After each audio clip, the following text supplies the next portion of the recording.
Seja bem-vindo ao Psicologia e Propósito, que está começando agora. Hoje a gente fala sobre síndrome do pânico.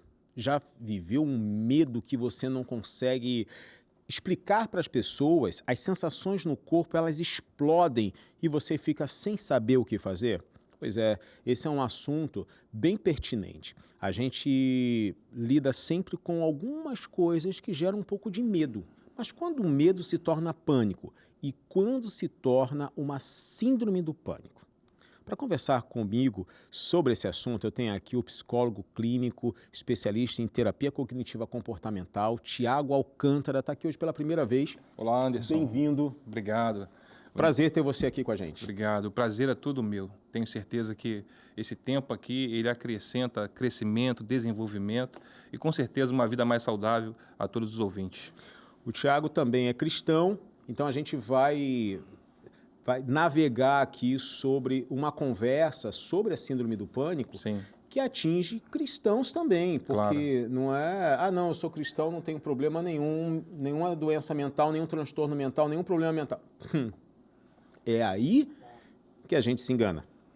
Por isso, a gente precisa ter o conhecimento, porque é depois do conhecimento a gente consegue orar, consegue colocar diante de Deus aquilo que existe de verdade. Senão a gente fica só eu acho que é isso, eu acho que é aquilo. A gente precisa saber ter o nome das coisas, né? Verdade. E aí hoje a gente fala sobre síndrome do pânico. Você já é psicólogo há quanto tempo? Há 5 anos. 5. 5 anos. E já deve ter passado algumas pessoas uma quantidade expressiva de síndrome do pânico, porque é um transtorno extremamente constante, né? Sim, é verdade.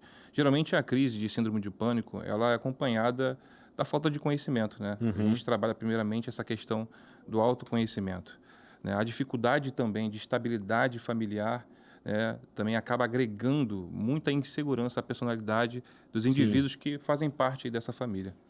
O fato é que a síndrome do pânico, ela antes de se tornar uma síndrome, ela tem um início. Ah, sim. E nem sempre a gente se dá conta desse início. Só uma frase que eu separei aqui para destacar nosso início de programa é o seguinte: o medo é natural. Sim. Medo é uma emoção básica, uma emoção primária. Isso. Não é confortável, mas ela é necessária. O medo de ser atropelado me faz olhar para os dois lados da rua. Verdade. Né? A questão é que existe até um livro muito interessante do missionário R.R. Soares que fala medo fecha essa porta, porque o medo trava a pessoa. O medo impede daquela pessoa conseguir alguma coisa. E aí a gente vem para essa frase aqui que é muito interessante. O medo é natural, mas quando se torna prisão, já não é proteção, porque ele te limita. Verdade. Né? O medo... uma coisa muito interessante que a gente vê é que o medo é o oposto da fé. Isso. Você tem fé em algo, você tem fé na palavra de Deus, na Bíblia, e o medo é você ter uma certeza que alguma coisa ruim vai acontecer. Sim. É assim que você enxerga o medo? Também. Também, né? Eu costumo dizer que o medo ele faz parte, como foi falado, de todo ser humano. Mas ele se torna disfuncional quando esse medo ele gera um bloqueio e não uma atenção. Um exemplo simples que eu trago é você olhar para o semáforo. O sinal amarelo, ele não diz para você parar nem para você seguir. Ele diz preste atenção. Pois é verdade. Mas as pessoas interpretam como dá tempo. Como dá tempo, muitas dá vezes. Dá tempo, vou acelerar mais um pouco. E muitos só não aceleram porque tem um radar de velocidade ali. Tá ali. Né? Porque se não tivesse, o que ia ter gente já atravessando o sinal amarelo. Isso. Né? Mas o medo, então, você assemelha ao sinal amarelo. Ao sinal amarelo. É sinal de alguma coisa não está bem e eu preciso ficar atento. Isso. O medo ele precisa se passar em nós, né, da nossa compreensão como a atenção. Né? Uma percepção de algo que eu preciso decidir, que eu preciso me preparar sobre. Certo. Né? Em respeito à crença da fé, né, o medo é como se fosse a fé ao contrário. Geralmente a fé é utilizada na religião para espera de algo bom, um milagre. Já o medo é sempre aquele sentimento de que algo ruim vai acontecer. E a pessoa acredita piamente que aquilo de ruim vai acontecer. É verdade. E aí tem até Tem uns braços filosóficos que falam do pensamento positivo, que ele atrai coisas boas. O pensamento negativo, então, nesse caso, atrairia coisas ruins. Com certeza. Olha, pensamento positivo, a gente, pelo menos dentro da TCC, não é bem o que a gente defende. A gente defende pensamentos realistas. Mas tem muita gente que gosta desse tipo de pensamento. Isso aí não vai acontecer, não vai acontecer, não vai acontecer. Mas, enfim. Vamos falar de transtorno de pânico, né? Ele geralmente acontece e fisicamente ele é percebido porque a pessoa tem uma noção de que alguma coisa ruim vai acontecer, como você falou. Isso. Alguma coisa... Vou dar um exemplo bem claro para ver se a gente consegue esclarecer, né? Deixar isso bem tranquilo para todo mundo entender. Eu estou dentro de um coletivo, um ônibus ou um metrô, e aí eu percebo que embarcaram algumas pessoas que me deixaram preocupado. Subiram 3 jovens com uma aparência que a minha mente já considera um perigo, com um volume na cintura que parece uma arma, e aí eu já fico tenso de que vai acontecer alguma coisa. Fisicamente a gente já tem algumas reações, né? Que é o coração acelera, tremor das mãos, tem o suor também, né? A gente começa a suar muito. E aí vem a falta de ar, vem tudo isso. Você está tendo um ataque de pânico. Mesmo não tendo ainda o assalto anunciado. Né? Isso. O ataque de pânico, né, ele vem de crises isoladas. Né? Já a síndrome de pânico, ela fala de uma questão crônica, de repetições, né, daquele sintoma de nervosismo, de estresse, de medo, a sensação de estar sempre em desequilíbrio, em insegurança. A TCC ela tem uma tríade, né, que simplifica bem essas questões do dia a dia da nossa vida, que fala sobre pensamento, sentimento e comportamento. Ou seja, quando eu olho para essas pessoas com comportamento estranho dentro do ônibus, eu já tenho um pensamento por trás que fala, esse comportamento pode ser de alguém que queira me assaltar. Então, o sentimento ele não vem diretamente do comportamento das pessoas, mas vem do que eu penso sobre o comportamento. E, automaticamente, o sentimento ele vai brotar em mim esse comportamento de insegurança. E aí, esse sentimento, essa emoção, que é o medo, ansiedade, nervosismo, mas assim, a gente define aqui as emoções primárias porque elas são as mais fáceis de serem identificadas e nomeadas também. Você consegue nomear fácil raiva, alegria, nojo, tédio, medo. E aí o medo, ele vai liberar no corpo de uma forma natural todas essas reações físicas. O que faz com que você pense que a sua preocupação está certa, você realmente vai ser assaltado. Você está vendo como é que você está tremendo? É porque a coisa vai realmente acontecer. E a gente se depara com uma frase assim, se eu sinto é verdade. E como é que lida com isso dentro da clínica? Eu costumo dizer que viver pelo sentir, né, é um comportamento imaturo, que vem lá desde o processo infantil. Na vida adulta... A gente vai voltar para Freud, não. É verdade. Freud gosta da infância, né? É verdade. Mas também é um fundamento de que tudo que somos hoje fala das nossas experiências. Né? A gente hoje é uma consequência do passado. É uma consequência. Né? A partir do momento que eu olho para trás, entendo o que forjou o que sou hoje, eu tenho a oportunidade de visualizar aquilo que eu quero construir no meu presente e também no meu futuro. Perfeito. O que dificulta muitas vezes as pessoas, né, no dia a dia lidar com as emoções é não se conhecer, é não ter a compreensão clara do que realmente ela está vivendo por viver. Como uma música antiga aí, né, Deixa a Vida Me Levar, mais ou menos e a vida está levando, e né? a vida vai levando, né? E cada ambiente da vida tem uma emoção ali contida. Sim, quando você fala isso, fala muito bem dessas emoções, essas reações, a gente nem sempre consegue perceber que está sentindo esse medo. Né? O pensamento e a emoção são as duas coisas que a gente tem o tempo inteiro, mas só percebemos com mais facilidade as reações físicas. ou talvez os comportamentos que a gente tem depois de tudo aquilo. Tanto que quando você vai fazer não sei se acontece com você, quando a gente vai fazer usar uma ferramenta que é muito útil dentro da TCC, que é o registro de pensamento disfuncional, que as pessoas escrevem a situação, o que pensou, o que sentiu, ou a emoção e o comportamento.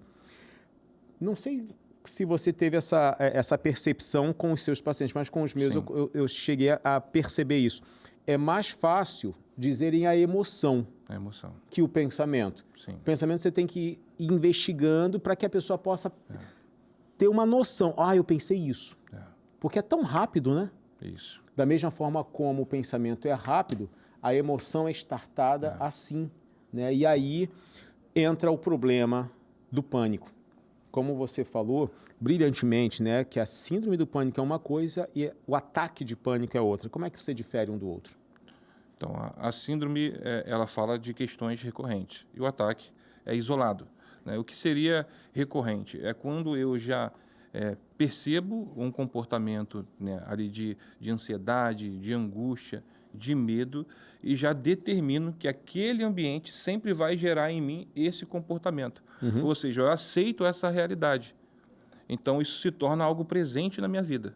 Você já tinha falado isso. E aí eu trouxe isso novamente porque a gente percebe uma hipervigilância quando começa a ter essas percepções. Não é? Olha, toda vez que eu passo, por exemplo, se tem aqui... Você conhece a Baixada Fluminense? Conheço. Conhece São João de Meriti? Conheço. Pois é, eu passei por lá também. A minha primeira igreja da Graça, eu tinha 2 anos, foi ali em São João de Meriti, então São João a gente andava um pouquinho. Mas tinha um espaço ali, não na igreja. São João de Meriti tem 3 cemitérios. E tem 2 que vem um corredor gigante para você atravessar para o outro lado. Rapaz, toda vez que eu tinha que passar por ali, geralmente eu passava muito rápido. Se eu pudesse correr, se eu tivesse sozinho, eu corria. Ninguém nunca falou comigo, não apareceu nenhuma assombração em cima, não vi nada. Mas o fato de ser entre 2 cemitérios, não tem ninguém no corredor, né, naquela travessia ali, eu já idealizava que alguma coisa podia vir à tona. E o meu corpo já se preparava para fugir. Mas não tinha nada. Graças a Deus. Graças a Deus, né? Eu nunca vi nada, nunca vi assombração. Não ali. Não ali, né? Não ali.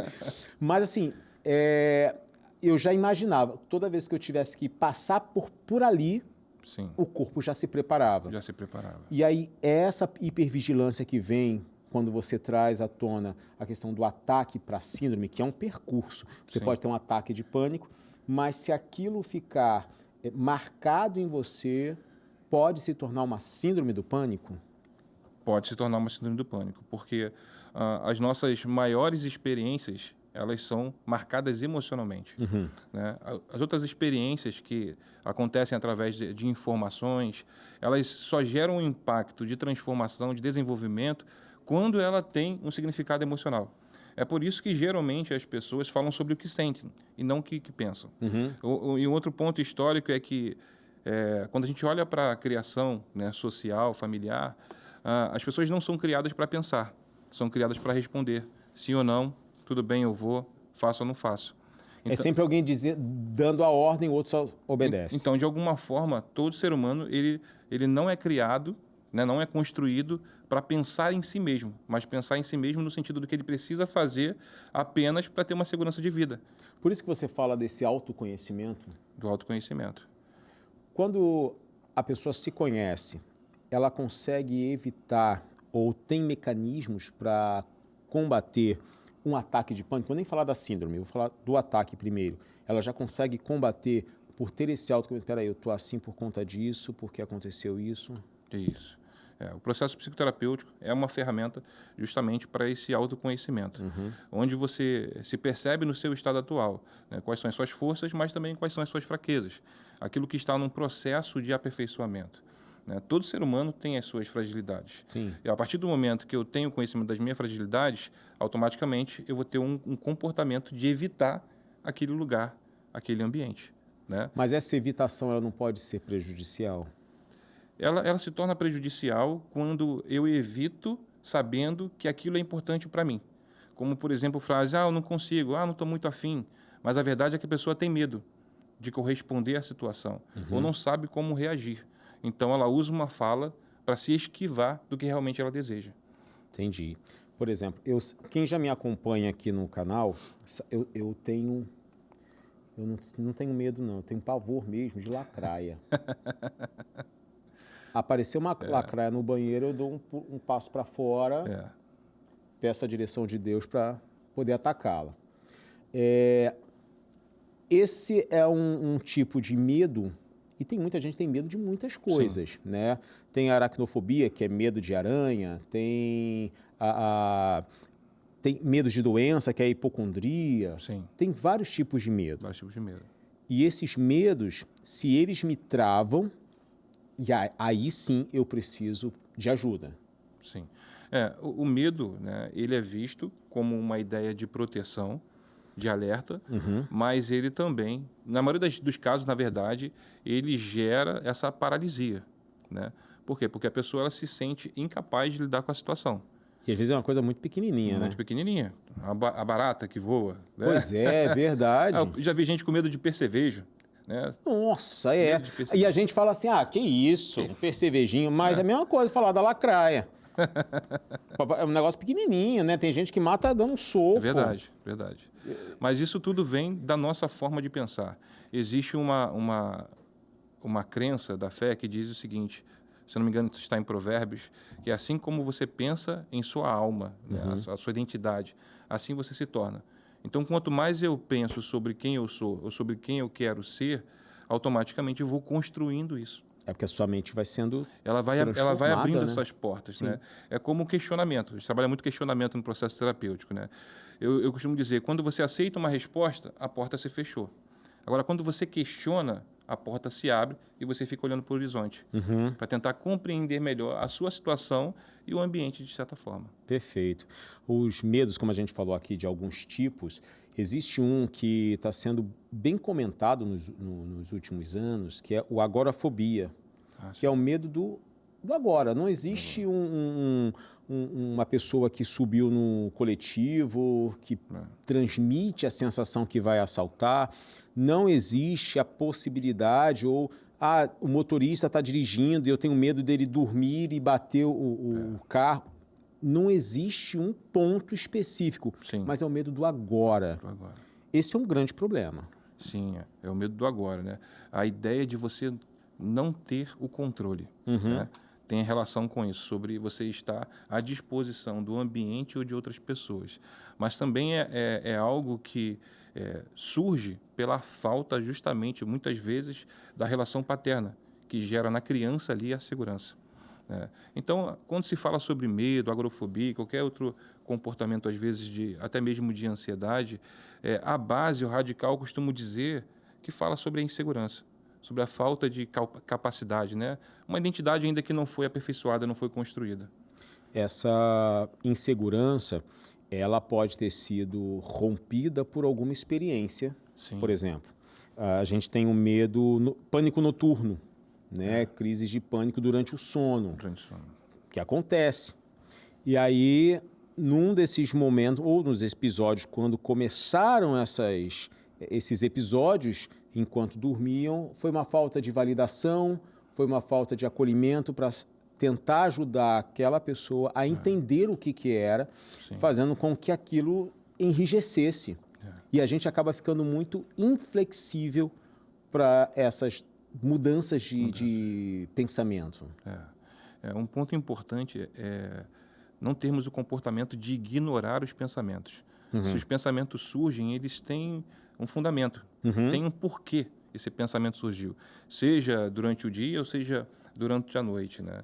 Porque existem pensamentos que estão relacionados ao nosso consciente, aquilo que se associa a esse momento, né? O que eu preciso fazer para continuar pertencendo a esse tempo. Sim. E do inconsciente, que são as memórias de situações que eu aprendi, que eu observei, mas eu não estou usando no momento, estão lá. E aí, quando a gente se depara com uma situação, eu já ouvi sobre isso, já vi esse lugar antes, porque essa informação está lá no inconsciente. Então, muitas vezes, os medos, os traumas, né, esse pavor noturno vem justamente desse processo do subconsciente, enquanto a nossa mente, quando estamos dormindo, né, uma parte do nosso cérebro ele continua acordado para sustentar todo o corpo, e essas informações que podem ter se associado a alguma situação do presente, elas pairam ali em um momento pelo consciente. Agora, é comum na crise de pânico Sim. e na síndrome a ter uma relação com outros transtornos. A gente sabe que durante uma crise ou um ataque de pânico, seja da síndrome ou não, Sim. a pessoa começa a ficar muito ansiosa. Sim. Pode ser da síndrome do pânico gerar a ansiedade, como Sim. pode também ser do transtorno de ansiedade generalizada, que é a TAG, gerar o pânico. E aí se torna um conjunto de comorbidades. Como é que lida com isso, tendo dois pontos que são sérios? O transtorno de ansiedade generalizada é complexo. Sim. A síndrome do pânico também é complexo. A gente não está falando aqui, a gente fala da lacraia, um negocinho assim, Sim, claro. que não trava. Mas tem pessoas com síndrome do pânico que não saem de casa. Que não saem de casa. Isso. Né? E aí elas ficam ansiosas só de pensar no medo que vão sofrer ou que vão sentir. Quando tem essa dupla, o autoconhecimento contribui para você? Contribui, né? Essa relação entre a síndrome do pânico, né, e a ansiedade se dá por essa parte do nosso corpo, né, que se põe como um momento de alerta, justamente para nos ajudar a prever o comportamento adequado. E, por exemplo, a pessoa ela acha que sair dentro de casa gera mais risco, ela está falando sobre estar no lugar que é confortável. Ainda que o saber, a consciência dela aponte que o melhor lugar para ela não é dentro de casa, mas a emoção dela diz, não, aqui está confortável. Né? Aqui eu tenho controle. Aqui eu tenho controle. E isso acontece de forma automática para o nosso corpo. Por exemplo, se a gente sente frio, a gente esfrega a mão, bota a mão no bolso, porque o tempo todo o nosso corpo ele está buscando por conforto. E aí eu faço geralmente essa associação também à questão da fé, é que o ser humano ele não foi criado para o desconforto.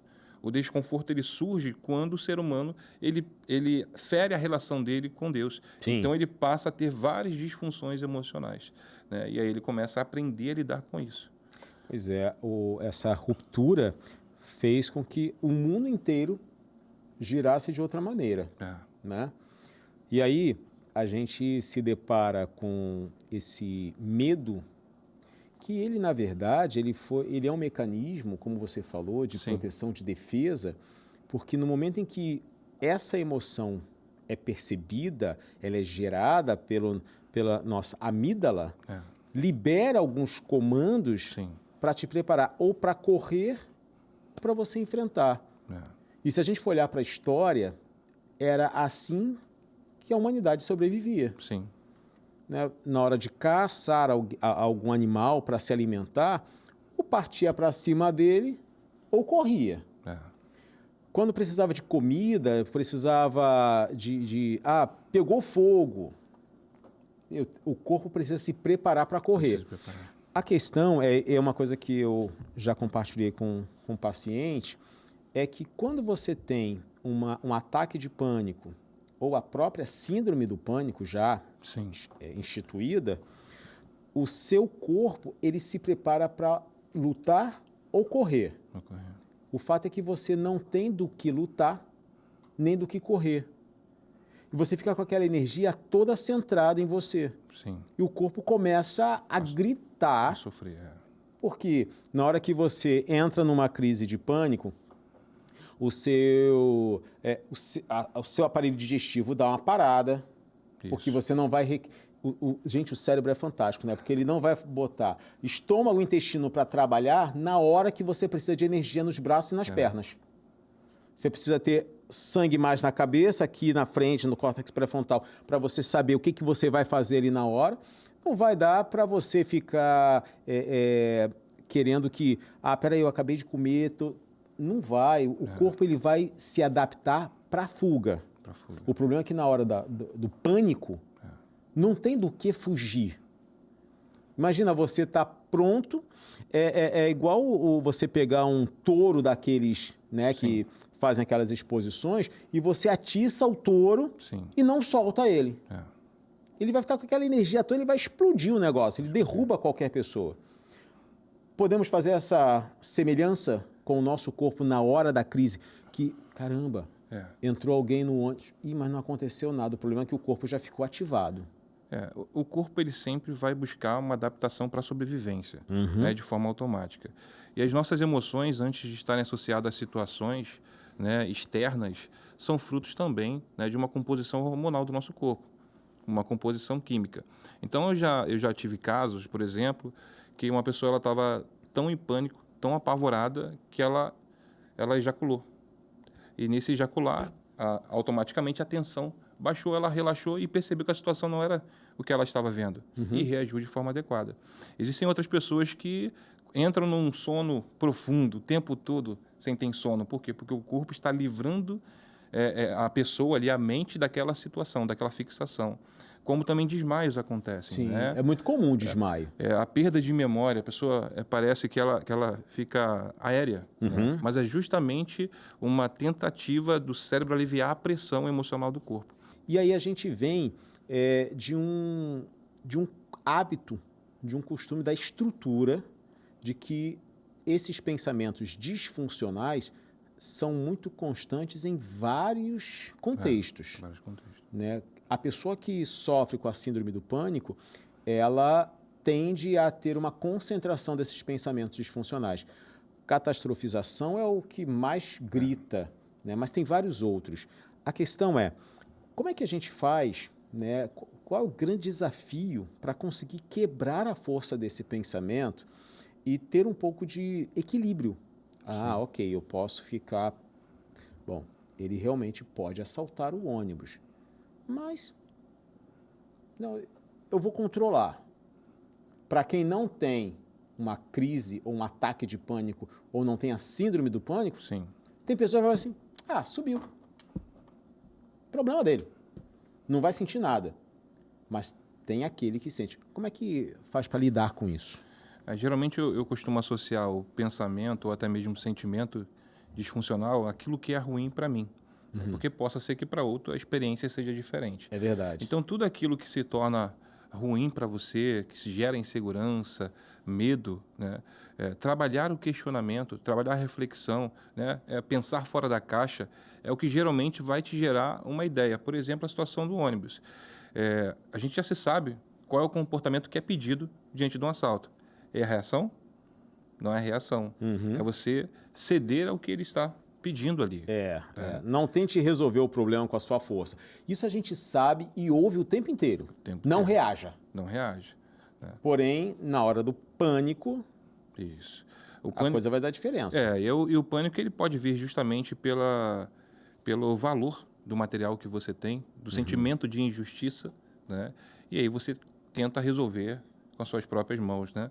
Então, a avaliação diária, do dia a dia, sobre tudo aquilo que a gente escolhe, sobre tudo aquilo que a gente vive, é o que vai gerar uma propriedade, né, vamos dizer assim, de conhecimento, de sabedoria diante de uma crise. Né? Por exemplo, hoje, infelizmente, né, quando a gente se fala sobre a área social, você liga a televisão 4 horas da manhã e ali já tem informações ruins de desastre, de assaltos, de morte e tudo mais. Verdade. São informações que alimentam o nosso saber, né, justamente para o autocuidado, a prevenção. Mas, de alguma forma, também alimentam o medo. Também alimentam o medo. Né? Na área que eu moro, hoje se fala muito sobre não andar mais durante a noite, passeando com pet, andando de bicicleta, ficar numa praça com a família, porque existe o risco, né, de assalto. Então, o que acontece? Essa privação. Então, a ideia de você não trabalhar o conhecimento sobre aquilo que te gera medo sempre vai gerar em você esse comportamento de privação. Você deixa de viver aos poucos, né? E isso vai gerando um desprazer da própria vida. E quando você se nega a fazer aquilo que você estava habituado, né, você começa a fechar portas para outras práticas. Que qualquer coisa que te faça enfrentar aquilo vai ser um problema.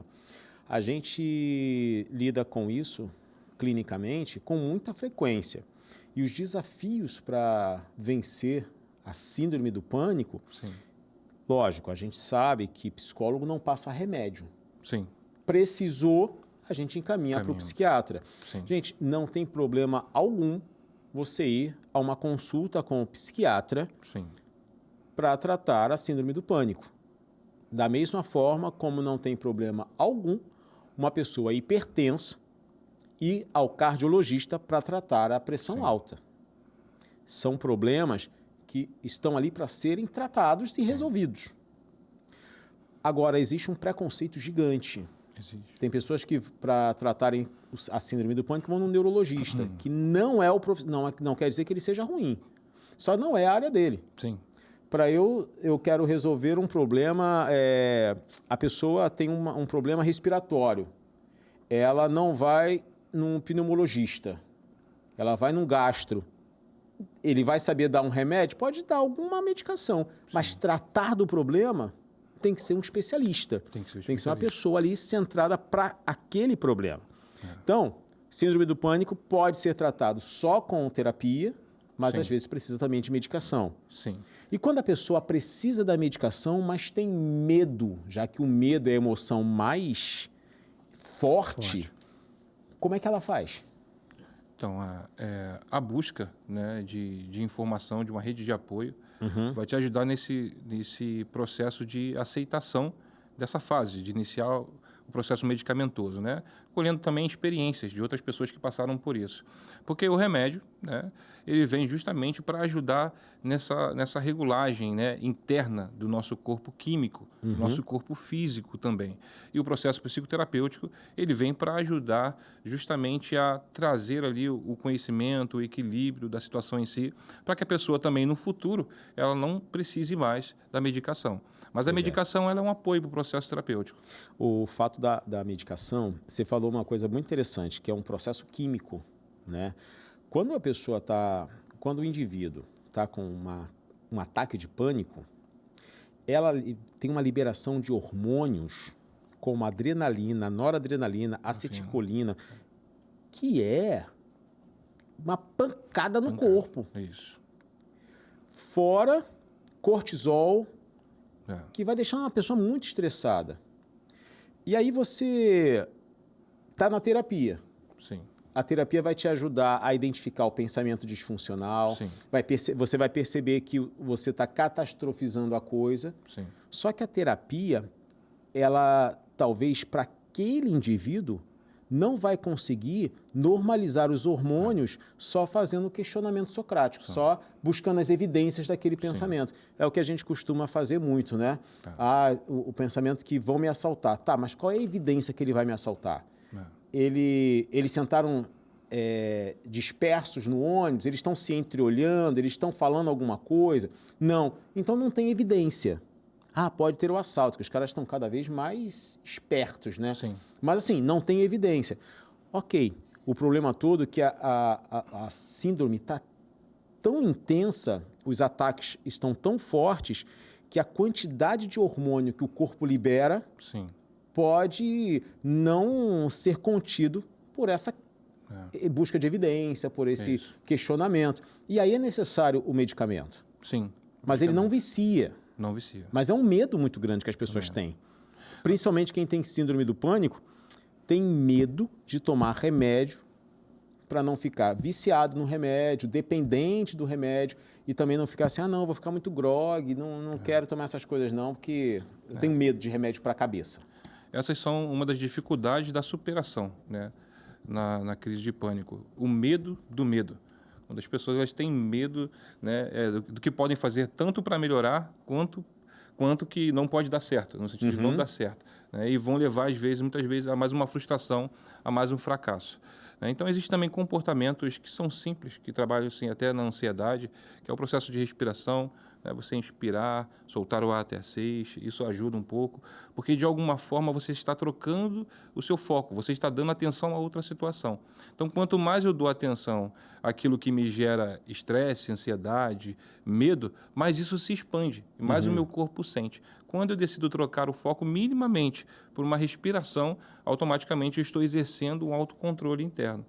Isso dá um efeito gigante na pessoa, né? E assim, como é que a respiração vai resolver isso? Gente, tem várias explicações.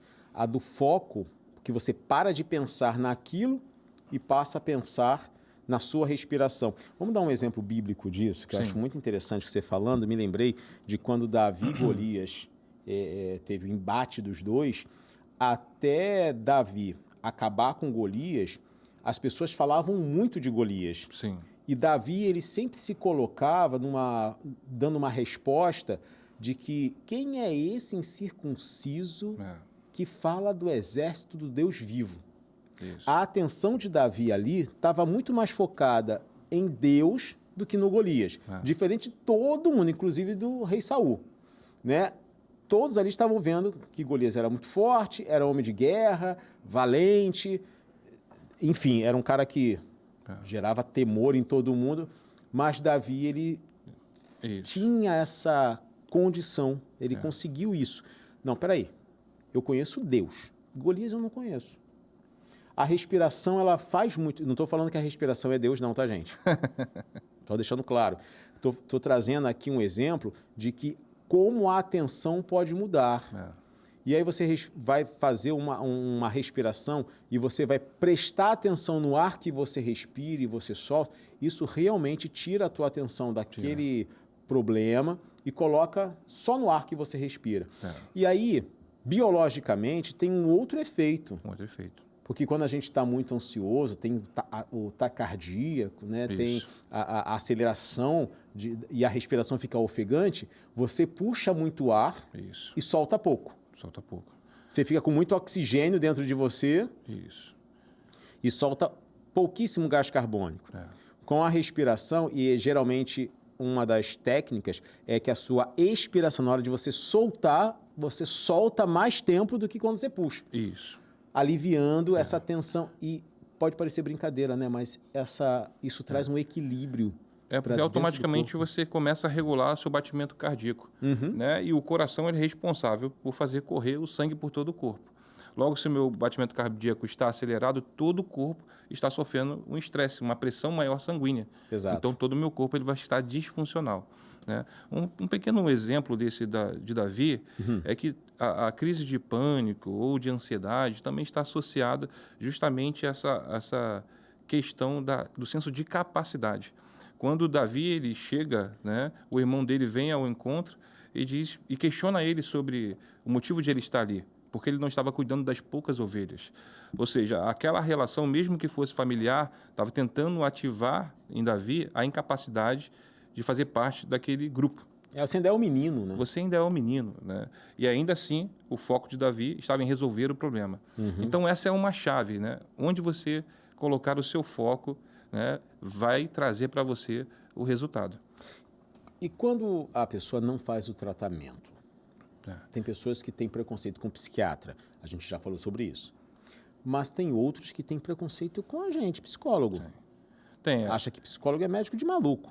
Ainda hoje há, né, esse preconceito contra a psicologia.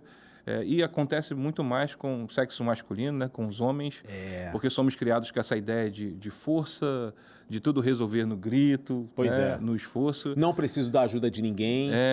Falar sobre problemas é um sinal de fraqueza, né? Chorar é coisa de mulher, como dizem. Então, toda a nossa vida a gente acaba recebendo conceitos e informações que nos aprisionam.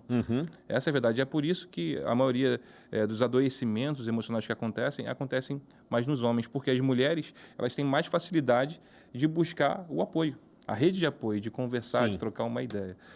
E até quando não conversa com o psicólogo, na verdade, com a gente não é que conversa, mas tem uma escuta ativa, tem um acolhimento e tem intervenções psicoterapêuticas. A mulher ela tem mais facilidade de compartilhar e dividir um pouco. Isso. Né? Você já pensou em alguma vez trabalhar com psicanálise? Não. Não, eu também não.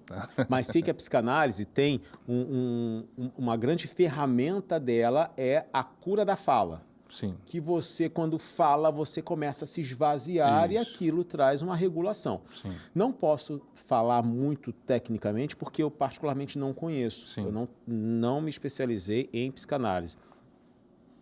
Mas, partindo desse princípio, a mulher ela consegue desabafar com mais facilidade que o homem. Sim. E aí, por isso que as mulheres elas buscam mais a terapia.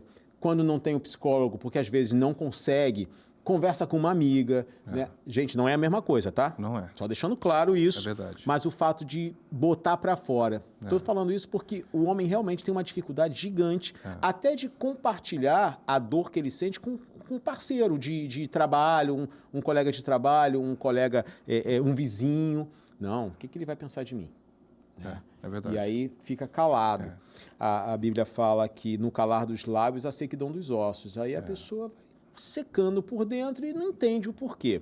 Mas quando não tem o tratamento, elas vão ficando totalmente cada vez mais perdidas.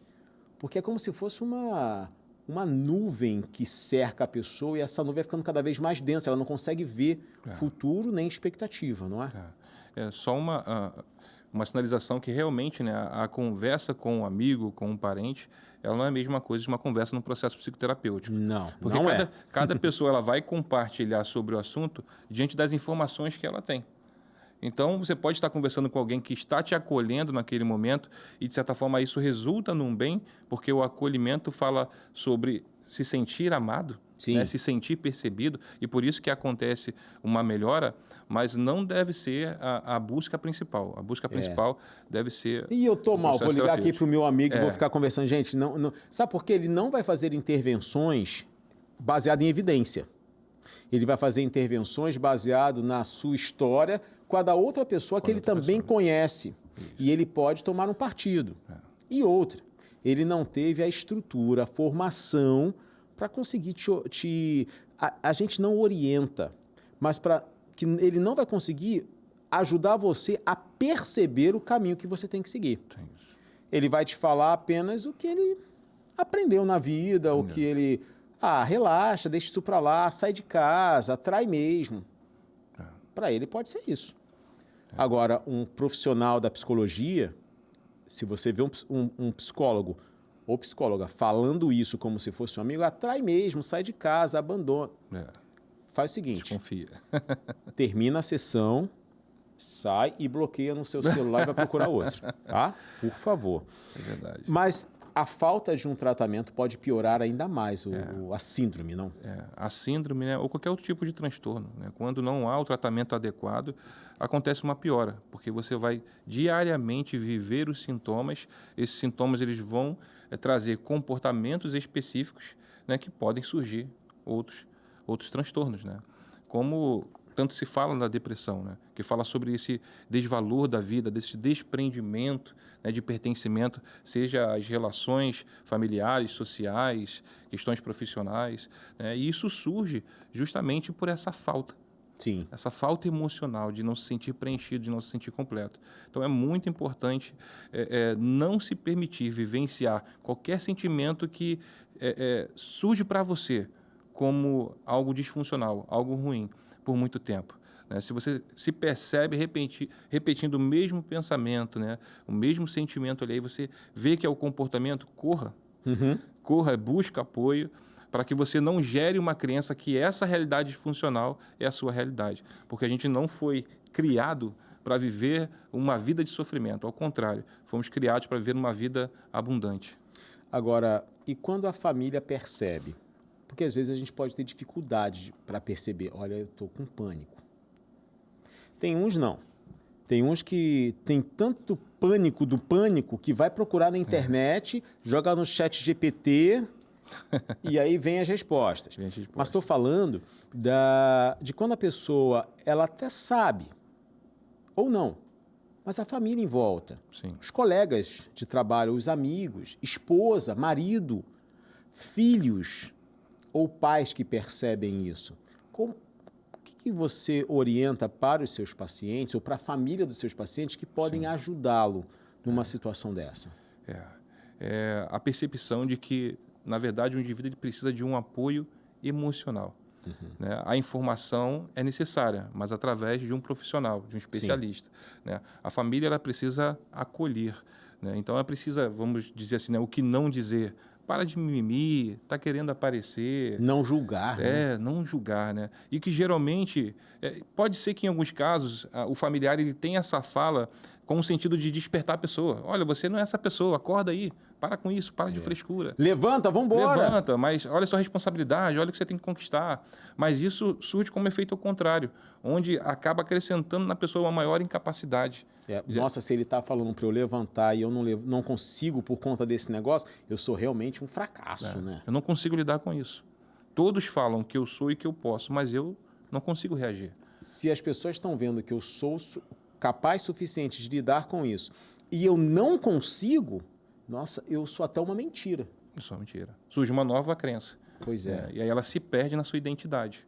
A tendência é gerar mais transtornos. Então, as frases, né, as ideais, eu estou aqui, tudo bem, tudo tem o seu tempo.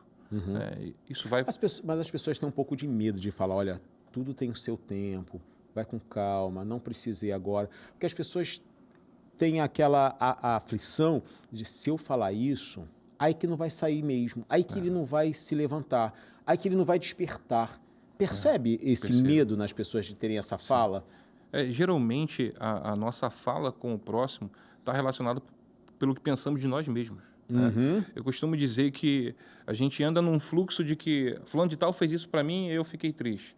Mas, na verdade, não foi o que ele fez para mim, foi o que eu penso sobre o que ele fez para mim. Então, se essa chave virar, sabe, no seu pensamento de que você tem a responsabilidade de conduzir a vida para o caminho que você deseja viver. Não é o outro que tem a responsabilidade. Então, assumir, sabe, esse papel principal na sua vida de, falar assim, caramba, esse sentimento que eu tenho por essa pessoa, por esse comportamento, é o melhor para mim? Se não é, deixe de ter esse sentimento.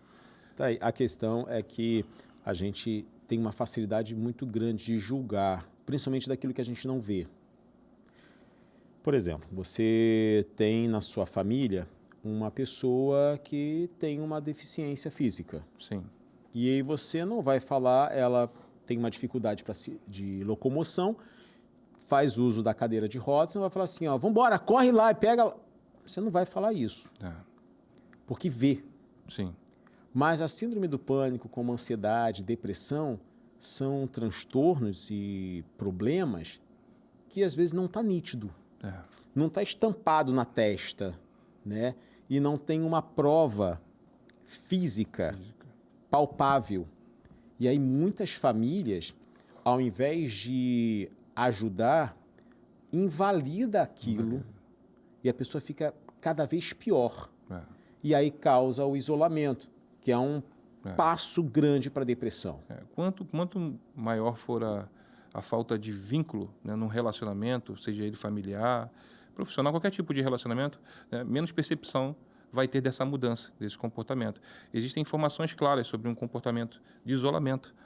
A pessoa, ela realmente, ela escolhe não ter contato, ou contato visual, ou através da fala, ou até mesmo por escrita, jogos, não quer mexer em nada que o outro está mexendo. Né? Mas só vai se perceber isso se você conhece o antes. Se você não conhece o antes, aquele do presente é o normal. É o padrão É o dele. padrão. É o padrão. Tá aí, gente, hoje, na nossa conversa assim, de síndrome do pânico, vem logo aquela pergunta, tem cura ou não tem cura? A gente consegue zerar a síndrome do pânico? Então, eu diria que depende, né? Como diz, cada caso é um caso. Né? Porque a mudança, a melhora, ela não depende exclusivamente do ambiente, das ferramentas, até mesmo da rede de apoio, mas depende exclusivamente da decisão da pessoa. Sim. Sabe? Em praticar tudo aquilo que ela está recebendo como informação para melhora. Então, algumas pessoas elas vão conseguir a cura, né? Vamos dizer assim, se libertar da síndrome de pânico, mas porque elas vão colocar em prática, vão mudar o pensamento, né? E vão reagir diferente, mas outras vão precisar do processo psicoterapêutico para estar sempre vivendo esse equilíbrio, né? A busca de autoconhecimento, o conhecimento do presente, o que ela deseja para o seu futuro, para fazer uma regulação emocional em todas essas experiências. Até porque a síndrome do pânico ela pode variar, né? É. Hoje é de não sair de casa. Aí ela consegue com a terapia ou com medicação ou sem medicação e ela consegue já sair de casa. Mas ela começa a gerar um outro pânico sobre outra determinada área que é nova para ela. E aí, às vezes, tende a voltar no psicoterapeuta, no psicólogo, para ter esse ajuste, ter essa orientação. Uma das coisas que é fascinante da TCC, da terapia cognitiva comportamental, é que a gente prepara o paciente para ele ser o terapeuta dele. Isso. Dentro daquela demanda que ele chegou.